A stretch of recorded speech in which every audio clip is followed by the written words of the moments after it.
To be a coordinator is one thing, but to be, to have that knack and be fantastic, he imposed his personality on everything that went out. Well, don't think that most people who are successful in the design, like you might mention people that are successful in a design context, let's say, like the people that I mentioned that influenced me, they're successful in the design context, whether that be engineering design or some other form of design. Those people aren't sitting there doing the conceptual design.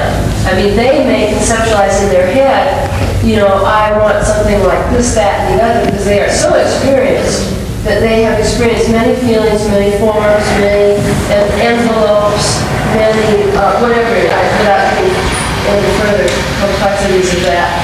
They have in their mind a tenuous answer to the problem, which they give to someone, an employee or whatever you want to call it, they give to someone else to develop. In other words, they're not sitting there in their little garret, developing it. No, they're not. They have a concept, they let someone else develop it, they do a critique. And the bigger the firm, the less involved the principals become even in that.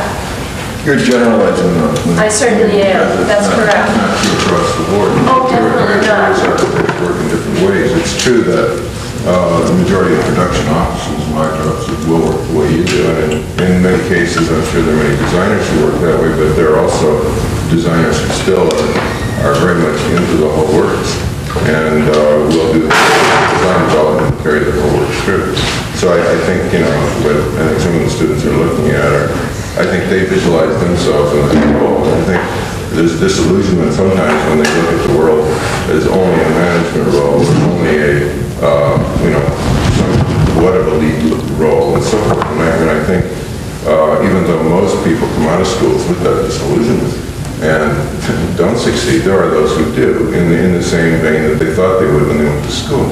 And I think that that's still a role to seek in a position to look for in the design world, because it's very, you can certainly turn around and turn it into a business, but then I think, and we bring that out to our second year students very strongly now.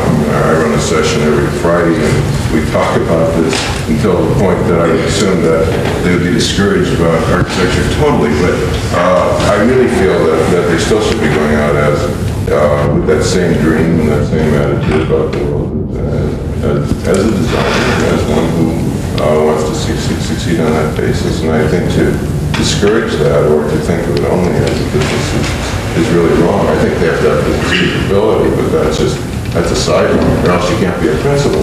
Oh, no, I think you're hitting on a point which I think is very important.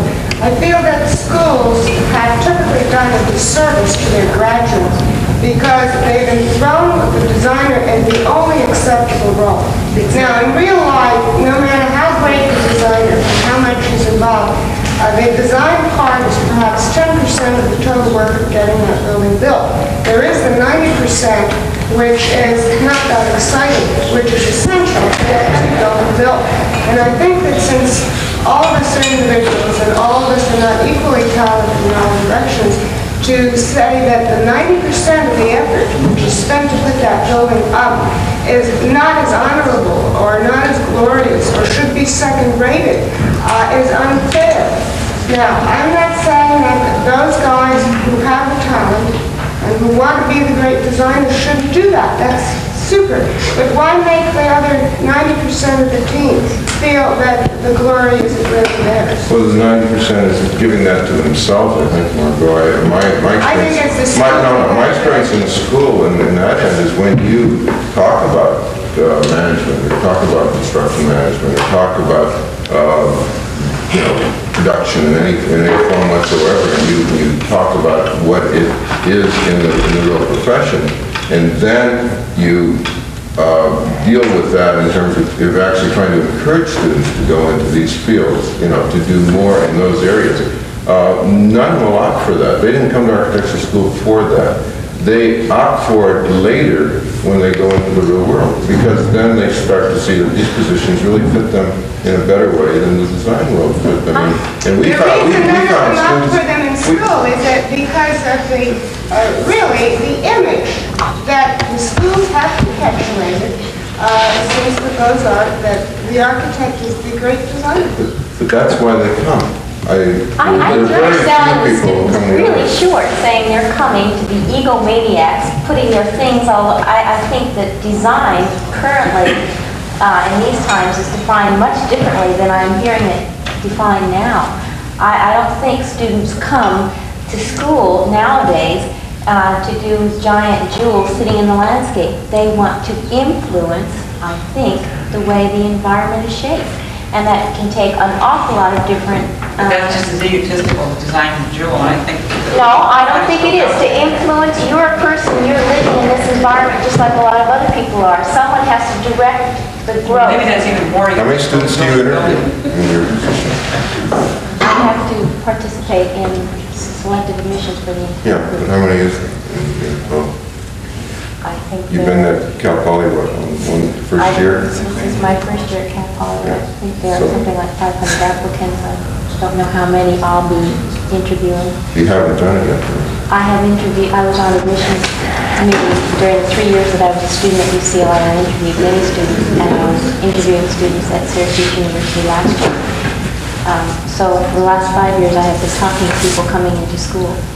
And it's my experience that very few of the students have the idea of design that I'm hearing discussed now. I don't know how you define design.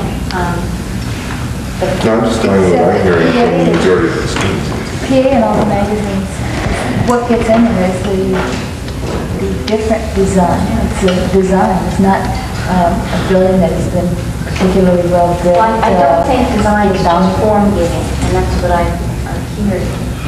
I see that Ena's program is one where students can opt for these other roles because they're actually doing them. Design is something they can do in a school without having actual real-world problems, although I don't think it's nearly as stimulating or as good a learning experience as doing something in the real world. But the other roles you just cannot do learning from a book and become involved in the way you do when you're working on a project. And to bring real projects into a school is, to my mind, by far the best way to get into those areas. Yeah, the areas are hard to It also seems to me that we're at a point where the whole notion of what architecture is about has to be reevaluated, and that there's no reason why even office structures can't be reevaluated, and why we can't accommodate people working part-time or accommodate people working in all sorts of ways, because there's an awful lot of work that needs to be done, and now that there isn't the kind of work that there used to be there, and a lot of new kinds of work that need to be done, that we can start to think about just whole new ways of doing things. You know, the way each individual works and the way the individual relates to the client, the way the client relates to the architectural service and the whole definition of the service. It seems to me there's an opportunity for lots of different kinds of ways of doing things. And we've been talking tonight about really kind of conventional practice as it's been for I don't know how many years. Well, I'd like to say that that's true to this country, perhaps, but there are other modes of practice that are not structured that way, and I have from the British experience where every person takes the project through from beginning through the whole range. Design then is a whole thing. It's a design activity in the sense that it's a problem-solving activity, and it's not. And the offices are structured generally non-hierarchical. And it's only when I came to this country that I ran into the problems that come with this hierarchical. You mean there were no partners, there were no bosses, there were no people who signed the checks and got the clients? We signed our own checks. Whoever was in charge of the project, you just got the project, handed over. On your own paycheck? Yeah, there was an administrative partner. So there were. I was talking about just for the moment, the project development, from initiation through to completion. That process divided up hierarchically between the designer, detail designer. I know. I just wanted to make the point again that I think there is always a hierarchy in a business structure. I really don't think it's possible to run a business structure with all equal people, just as it's not possible to run a company or a school or anything else. I've operated in this situation, this other situation. no, but maybe don't have a different thing, or you're talking about one person taking a project. Or even all the way through. A cooperative office structure, as opposed to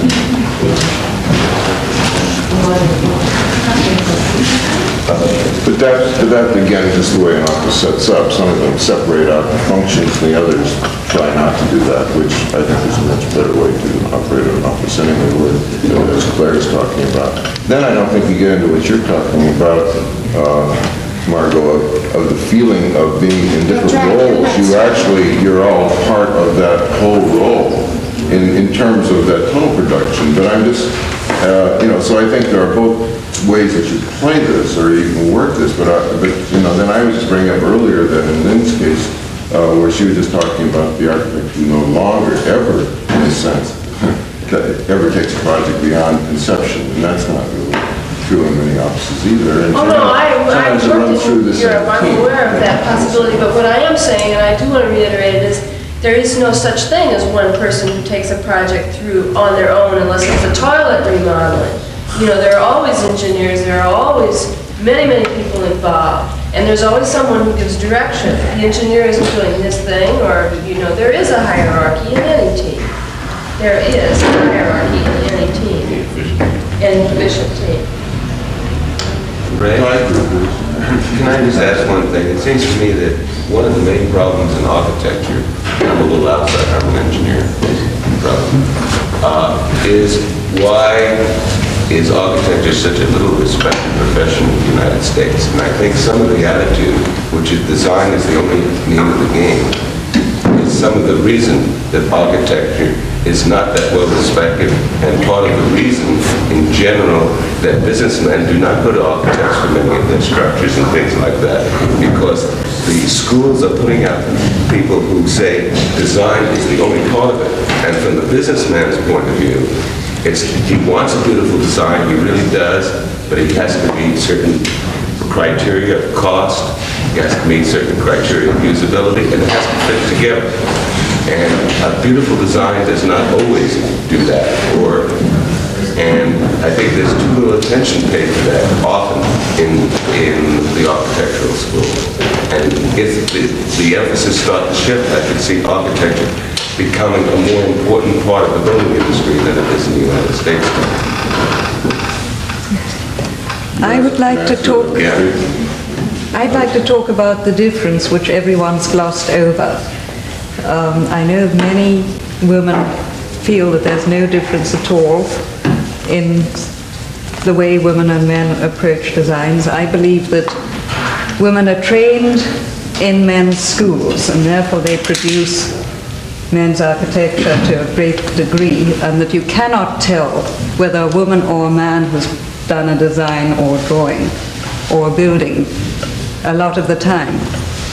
But my experience and my personal feeling is that there is some difference in approach, that women generalizing are not as egomaniacal as some men tend to be, that they are more sensitive to the needs of the community and of the individual, and perhaps more idealistic. And I'm not saying that there's an inherent difference. I think that a lot of it is due to the way they're brought up, partly because many of them don't have the same financial responsibilities. They're able to be more idealistic and to try and reevaluate what is happening, try and go into areas that they feel have been neglected. Obviously, cities are awful at the moment, and architects bear a great deal of responsibility for that. And I find many women are trying to look at areas where they can change or improve this, and some of it is by going into planning.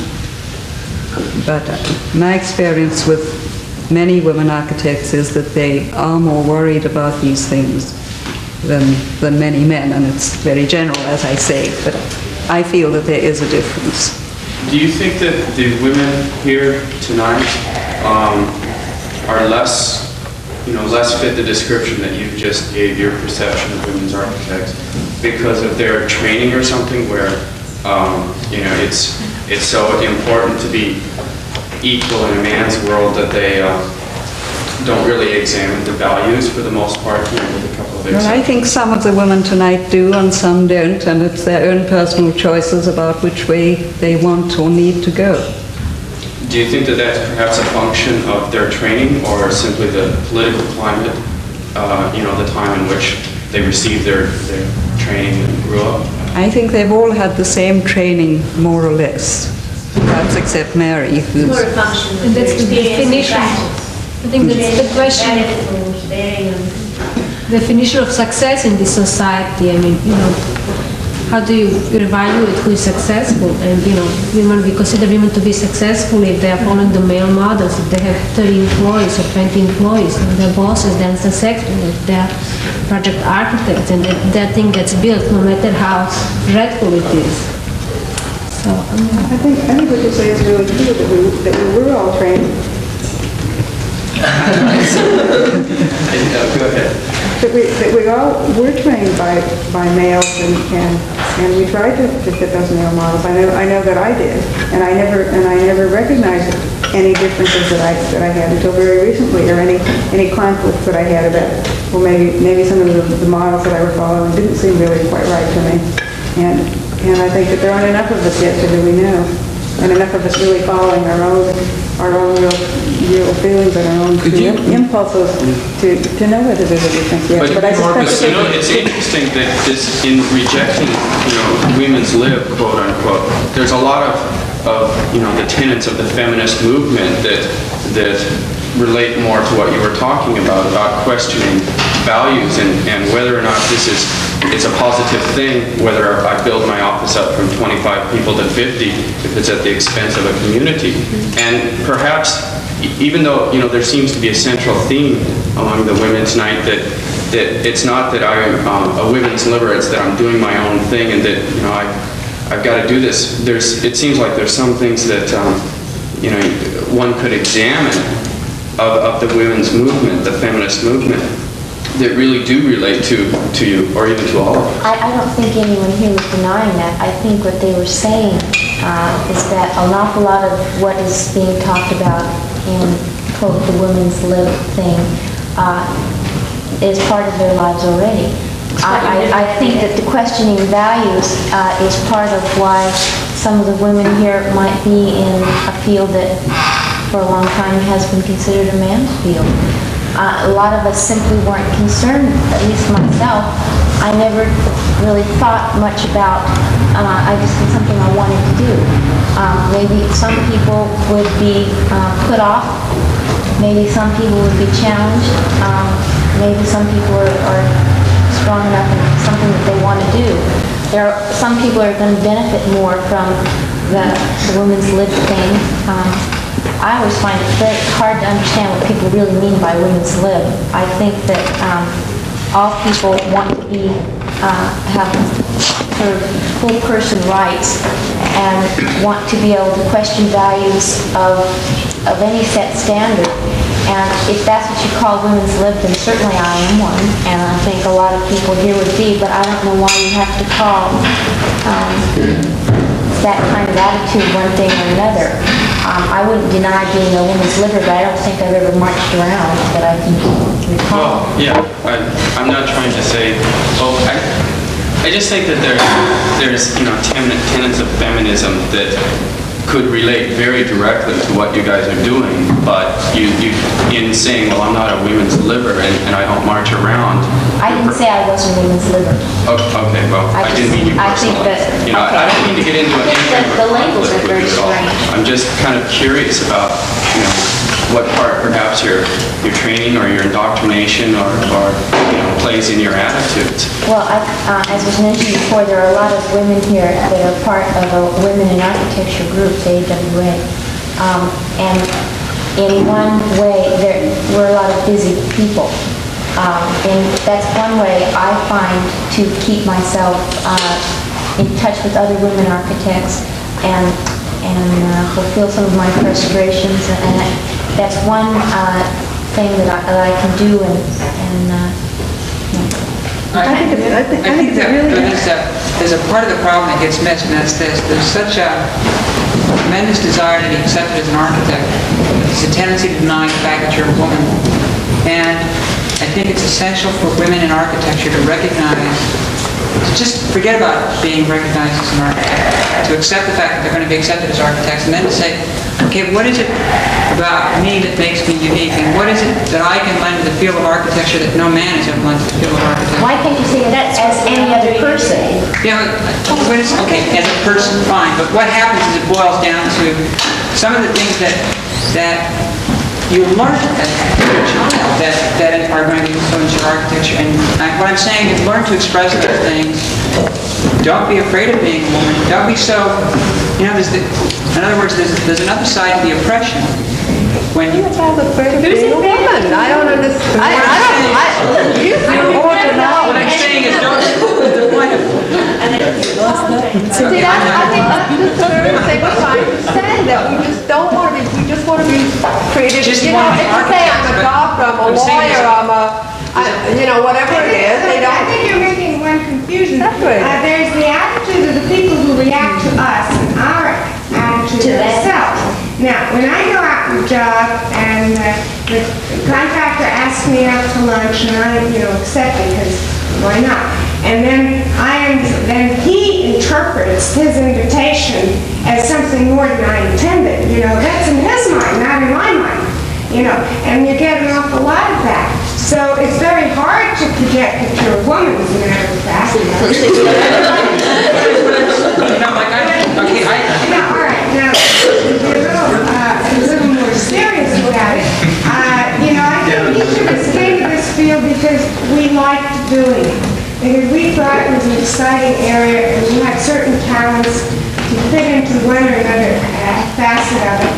And of course, we each wanted to make our mark as being good at whatever, or great if we had the talent of what we were doing.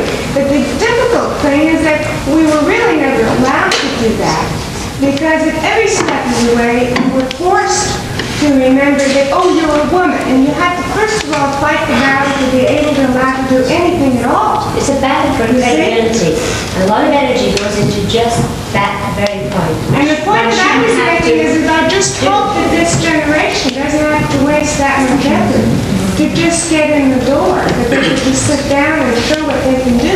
I don't think they will just by numbers, Margo. I mean, the numbers of women students in schools around the country now are tremendous, and percent by percentage, the day you're talking about, maybe one or two. That's the thing. Well, they look at me incredulously. But 30, 40% in many schools, and I think many of them are going up to 40, 50. USC isn't that way. We're not that way, but I know there are schools. And UCLA, there's more. What do you hear? Across the country? Yes. But I still think it's a valid question to ask whether there is a difference, and if we do have something unique. I know it's not true at Berkeley. Something unique to offer, and I think it's a question that we don't give enough room. We don't give enough room to. I think each of us for ourselves and asking the people in the school. I know that it's something I'm interested in knowing a little bit more about for myself and for the women that I work with in the school. But one of the things that I wanted to do in relation to that was to see if some of the women in the school wanted to get together and maybe see and talk about these things and find out if we could learn something about each other and about whether that was true, whether we did have something different or unique to offer or not.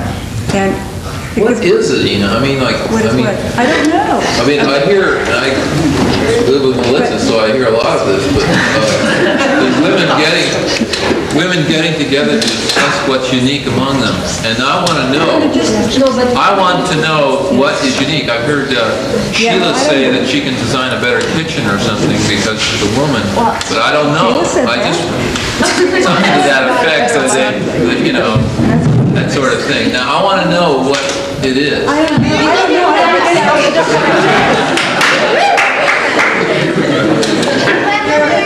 looking for a mistake, and I think that's a cop-out. Looking for what? A mistake of some sort. Now, I think well, wait a second. You disagree, but I want to know what Ena thinks. She thinks there's something. I don't know because I'm a product of the same education that you had and that all of us had, and I really don't know whether there's any difference or not. But I think it's a really interesting question to look into. to think about. I feel very akin to what you were saying in terms of the cycle of experience, the number of years after the practice in which you began to realize, began to question. What I do know is, for sure, that I definitely was operating within a dominantly male value system. I do know But that. you're doing advocacy planning now, and that isn't really anything new. That's something that's been around. Maybe you in your life have evolved to this state, but that doesn't say that's unique within being a female, right? No, I'm not saying that it is. And I don't know if You there's know, I something... think everybody there may evolves be a through lot of life and things- they change. Yeah, but there may be I a lot wanna of know things what- we haven't discovered yet, that we haven't even found in ourselves. And maybe there's nothing. I don't know. I just think it's something really worth exploring. Any group separates from, like the blacks had a separatist movement when they got their thing going, and I think it's a natural thing to concentrate yourself in order to look at your things you have in common that might be different from what other people have in common, and to gain some support from each other in order to feel comfortable again to go out. And I think that that's part of what the women's usually get a lot of the phrases going about that time, and I think that's a very normal thing to do, probably healthy. I think it can go too far. I know that there were studios at Berkeley that were all women, taught by women faculty. I think is somewhat questionable. I think I would want to do something like that. Maybe because I feel like I'm beyond needing that kind of thing. I don't know, but I think that it's natural to get together and to talk about these things, but I don't think it should occupy all of our time. I don't think that it's because we're afraid of being women or whatever, but I think it's a normal thing to do, and we may learn nothing. We may learn that we're all basically human beings. I had a roommate my freshman year in college that was black, and the girls next door used to come over and want to know everything that she felt about what the latest guy was saying, Malcolm X, Cleaver and stuff. And she would get very annoyed at them just because she was black. She was supposed to have some very profound thing to say about these other black people. And it just so happened that she was a very conservative type and had very little to say about these guys. But I think that's the kind of thing that you're expecting us, because we're women, or you're like the girls next door, asking us about such issues because we're women. We're supposed to have something profound to say about all this stuff, and I think that we're curious, but we don't know an awful lot. One thing that happened at the school that I don't really know what to think about. And Claire's had the same experience at SC. When we thought that this might be an interesting thing to do, I know Claire's tried it there, and I tried it here to get the women students together to see, if they were interested in the subject and if they wanted to get together and work on the subject. And it was with absolutely no success. There was no interest whatsoever in doing that. And I don't know what to think about that. We solved the problem.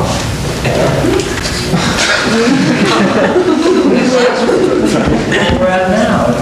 We, our generation's just taking care of it. Lead the way. It's not a crisis. I don't get, it wasn't, the purpose wasn't to solve a crisis. I didn't see a crisis. Maybe That most was of the the- motive. Maybe most of the women here are just, in the old male model that you said you all came out of. I don't know. They're just so production oriented. They don't I'd want to like to hear stop and think I'd about like to it. hear from the women students about that. It's true. I mean, I was really interested in joining the group, and then I got too involved with the design studio and everything. It's just what you guys were saying, and I just got into doing what I wanted to do, and I didn't have time to meet on Wednesdays and do that thing.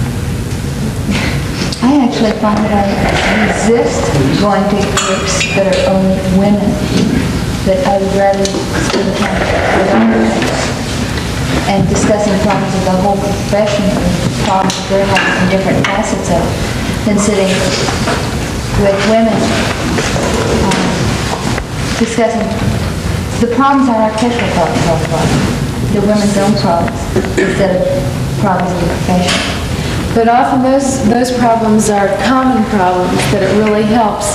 I think one of the most healthy things about getting together a bunch of women professionals, whatever it is that we found that just meeting with other architects who happen to be women, we found that we weren't the only architect in the world who happened to be female, and that we didn't have to pave the way alone to try to do what we wanted to do. And I'm speaking from a relatively novice standpoint, but I feel very strongly about that it's very positive to share ideas, and I am considered, I'm considered a feminist by some people who I've worked with, and I would absolutely never call myself a feminist, but then I would never call myself a lot of other labels that people would call me because of the foods that I eat or don't eat, because of the clothes that I wear or don't wear. And so they refer to me as a feminist, and I feel like I'm fighting a losing battle trying to bring up the awareness of the people that I've been working with, and yet I know that, I've kind of made a dent, and it's been a lot through support of just knowing that there are other people who hold my beliefs. That also has to do with the fact that I've been working in an atmosphere of a relatively standard set of thought. Well, one thing that I've gotten in contact with is that I'm just starting to realize that I like talking to women and that I don't have to compete with other women for male attention. It's really a new thing. Yeah, and you're really lucky because you're really ahead of the game. That never occurred to a lot of people in even my class, and I'm only relatively, last few years out of school. Never occurred to anyone in my class the whole time we were in school. It was very difficult to communicate with anyone if we couldn't communicate together. I'd like to throw out a question because there are several men here who have asked us whether we as women feel some special qualities or what. How do you see yourselves as men? What special quality do you feel that you have or don't have? I can play baseball pretty good.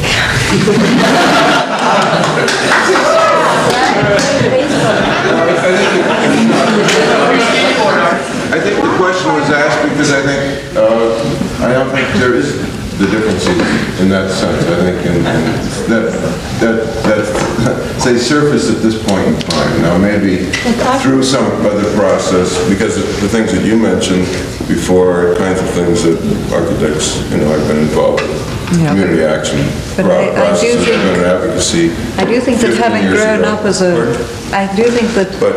growing up as a girl and as a woman gives one different views and perspectives, and if one grew up with no different treatment, that there probably wouldn't be any difference. But that has not surfaced somewhere so far, I don't think, and that's all we're talking about. I don't think it comes out in a predominant way. I'm asking maybe a different, clear. The question I was asking is how do you men see yourselves, not how do you see us? No, I understand that. I don't see us any. I don't think we look at ourselves any different than I'll speak for myself. Why should we be asked that? Well, I think because it was brought out over here. I mean, they say, wait a second, they say they've got it. Let me say something. The whole architectural terminology is kind of really male-oriented. The whole power is the powerful scheme, the forceful scheme. I went to US, even the brutalistic school was in. Wood-hammered concrete. It's all, the symbol which identifies a flying house, soft surface, though, like a flower, delicate, light.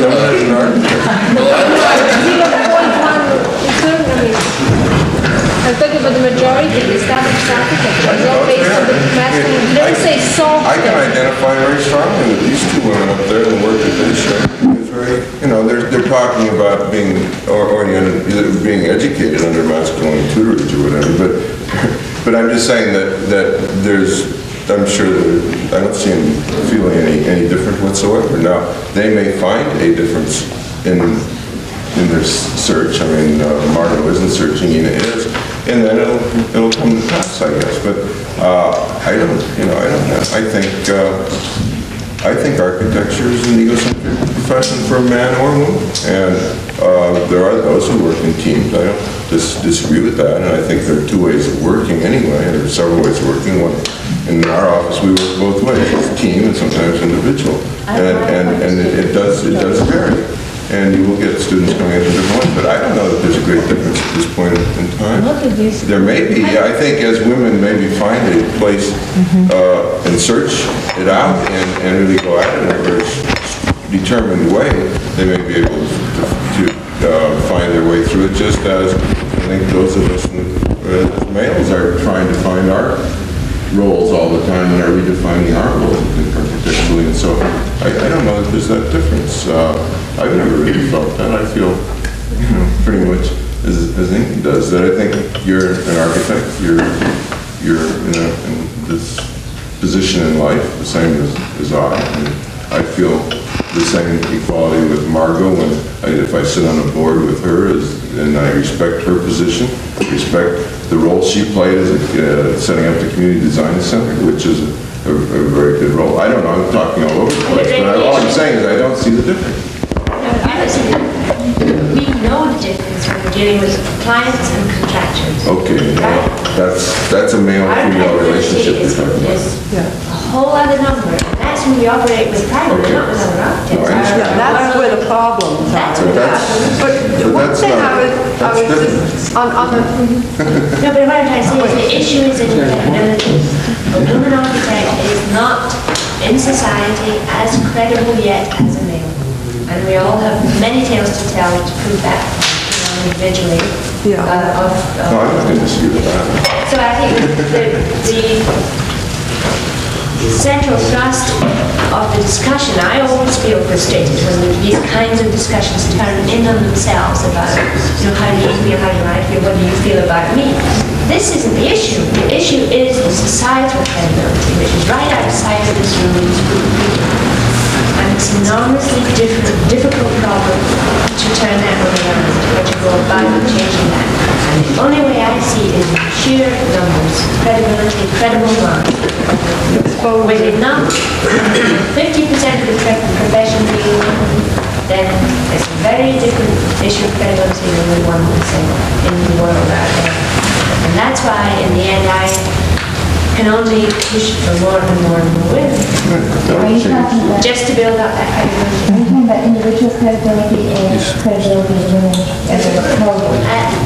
As an architect in society. The client sends, as Elsa and I both had experienced, often taken off a job because we're really different clients unhappy with a woman. That was in England. I know. But who puts a man on the job because he's a man and say, you get thrown off for another, not as a man, but for another reason. Right. And the Oftentimes that's just an easy label to put on it, do something, because people not having the chemistry of getting along. Yes, but sometimes it isn't even the chance to get on because they haven't even met you. It's in the planning. I haven't experienced this personally, but I have heard principals of the firm say, we cannot put so-and-so in as project architect because so-and-so, the client, will not accept a woman. And the judgment is made without the two parties ever meeting, so it's not to do with whether that person is capable. I'm just saying that in society at large, it is still so unusual to come across a woman in this role that we haven't had a chance to build up this credit. But I think different people getting their fingers going out and proving themselves with the individual. As Lynn does, she's built up a reputation, be it whatever. You go out as an individual and in contact with the client, with the contractors, you build up a rapport. I agree, I do individually, one-to-one level. We all have done that, that's why we're here. But I'm saying that we need more than that. We need more of us doing it. There's just too few of us. Well, isn't the same thing, building up credibility, the same thing I have to go through as a male when I start off? Yes, A lot of it is the same. a lot of it is, except that you are most likely credited with an automatic amount of respect and credibility, and you're given a chance to make a mistake. Right or wrong, it just happens to be that way. Whereas when, say, I go on the job, the first thought is, hey man, what's she doing here? And I have to build that credibility. I'm not bitter about it. To me, it's more, it's fun, it's a game, and I get enjoyment out of walking back and saying, Are you so sure that the credibility is instantaneous for a man when he walks on a job? A little bit more. Attacking his first thing, as opposed to a young woman attacking him? The guy's been into business, say, a contractor, and sees someone young coming out in the job for the first time, and goes, my God, this kid's He's not only doing that, he's also doing it today. With it we're still every day doing this, and we're not calling, it's not like a first job we're talking about. It's an ongoing, every day battle. But Tom is right in terms of, I remember as a young architect going out in supervision and being very insecure and being less than credible with certain contractors who were going to bully me because they knew I was not the principal coming out, but I was somebody working with the principal. And I had to show this the credibility in the same way, and I had to overpower my position that I didn't do later as a principal in order to get that credibility. And I think that's the same thing. Woman gets its worse, probably for you, but it does happen for the young person the same way. They get that same thing.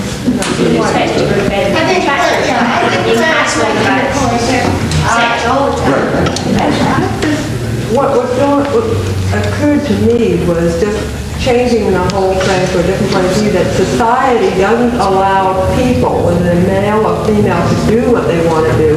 And how few men can comfortably say, I really want to stay at home, cook, take care of the house, and take care of the kids. How many men are going to find a nice wife to take care of them? And and then find some men, and I'm sure there are a lot of men who would really want that. Society doesn't allow them to say that. And then get a group of men together like that, and we would say, well, how do you feel taking care of the house as men? It's different. And are you sure you're not really being influenced by the way women have done it all along? Now, the way you shop, I've for years gone in with my slide rule, to the way I shop. But this is really why it seems so silly to me to sort of say, how is women usually different? And I wanted to get back to why a question about women with stature, if I understood the word, and a matter of interpreting that. What do you mean? Those who have made it big money-wise, or those who have been published a lot? First, of course, it's getting through the just basic hurdle of being an architect. And like a composer or a playwright or anybody, we need people with money to produce what we do frequently. And then also, it takes an awful lot of backing and guts and everything to make yourself known, a lot of PR. There are women, I was just thinking, Denise Scott Brown, who has become quite well known. Are you familiar with her? Now, you have to recognize you might not be familiar with all the people who have, come out. And she has been adventuresome. I don't know if she, there's, being of the older school, I'm sure recognize Jane Drew. Well, there are many examples in Europe. Anyway, Jane Drew has done tremendous works of architecture throughout, Africa, which is published widely. But she is, I don't know, she's pretty old now. She's still practicing. She's still practicing. She's still practicing, but she must be in her 50s to 60s. 60, I think. In Italy, there are quite a few women. I can't, rattle it off, but that's because they've been accepted. That's because they've been accepted. It's just that our American society, ridiculous as it is, because they won't, by the same token, they just have suppressed both men and women from doing what they want to do. It's sort of unfortunate, though, the few women who have been able to reach a, say, private practice level or heading up practices have not really done the job they should do, I don't think, for women in architecture in many, many cases. I've always felt that in the United States, I'm not talking outside the United States, but there are very few that have really, done it very strongly. Or when they've done it, they've gone low-key with it, really low-key, and maybe that's okay, but it doesn't, get anywhere. There's been percentage-wise so few. Bring up Frank Lloyd Wright, who's practicing at the turn of the century. How many other people have been like Frank Lloyd Wright? There have just been very few great geniuses throughout the centuries, and during those periods of time, the percentage of women, if you take what percentage of genius was of all the architects practicing, and 1%, if you took that same percentage of the women practicing, it just doesn't occur. So what's happening is what we're asking number. for is a superstar. We want a superstar.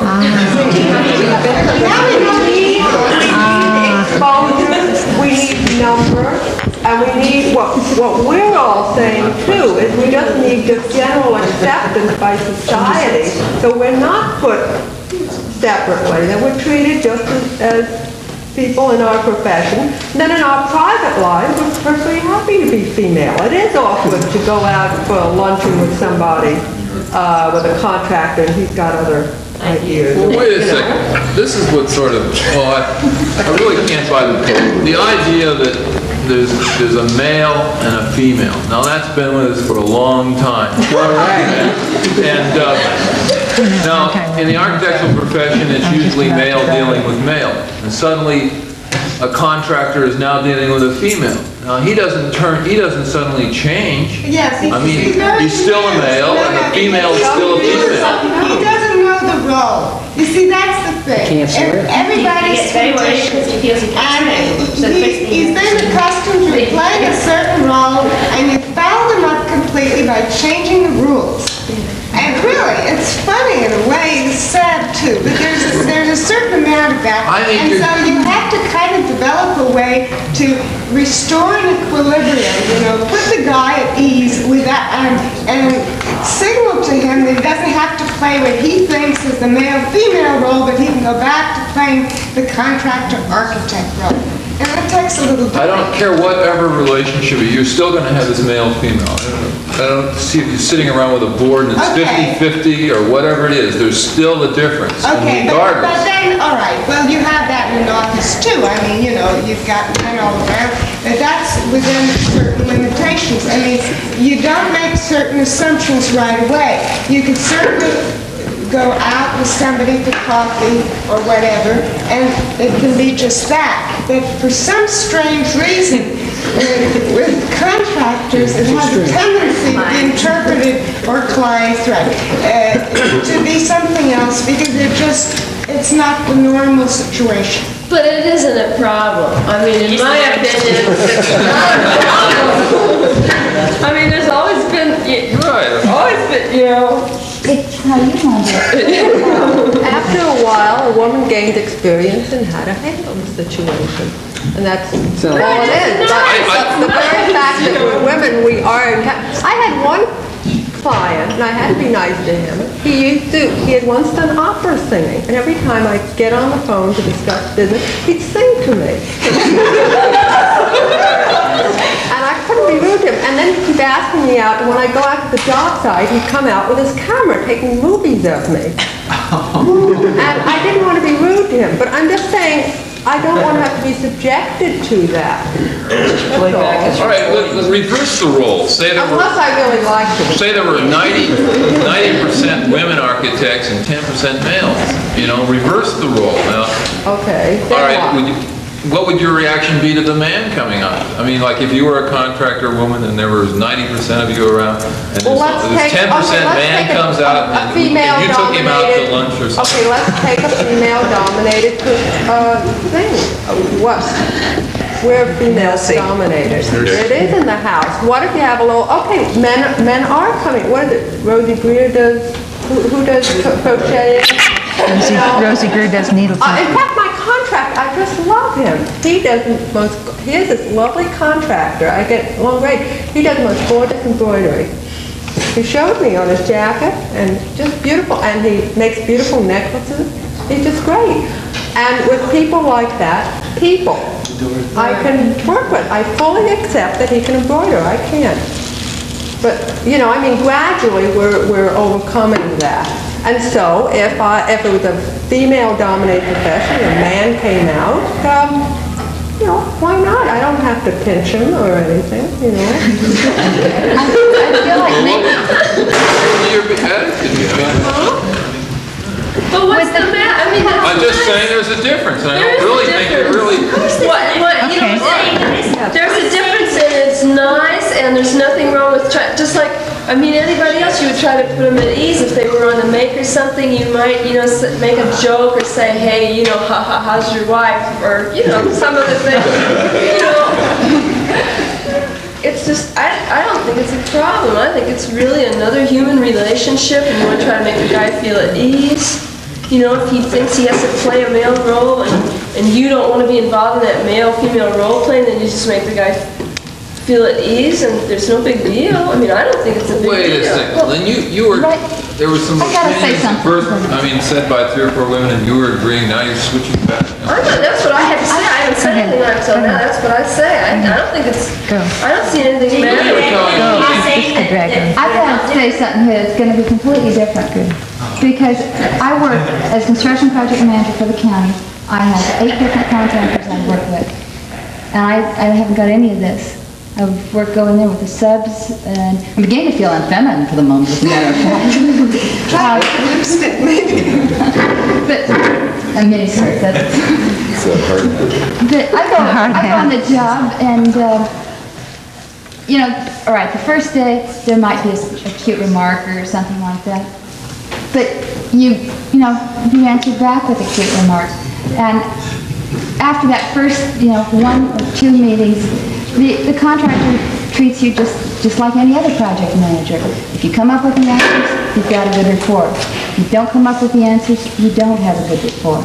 The contractor's there to make money, and that's all he cares about. You provide him with the answers. You provide with what he needs. Sense of humor. Let's end with the sense of humor. It's been a really hard panel to stop for the last half hour. I've been trying to grab hold of it, and it just keeps going. And I hate to stop it when the conversation's flowing, but I think it's been a great evening, and we appreciate your coming out, all of you, and I think you've enriched our whole experience. Thank you.